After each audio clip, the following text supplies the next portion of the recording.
So the previous process, we felt like there was a lot of maintenance that was needed. A lot of the ink was difficult to read at times, availability of stickers. My name is Ken Weilman, and I am the General Manager at Porterville Citrus. We are a citrus processor affiliated with Sunkist Growers. Here we process only mandarins. We process about 5 million boxes a year. We're using stickers for a labeling purpose, and with all the mess and all the costs that's associated with the stickering,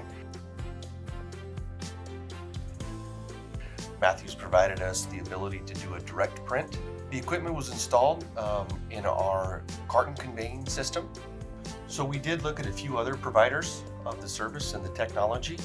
We'd actually been looking in this area for almost 5 years and felt like the opportunity just wasn't right for us. And then Matthews contacted us. We finally found kind of the partner that we were looking for. And so we did look around, and we felt very comfortable at that time. And I think today we're very happy with the decision that we made.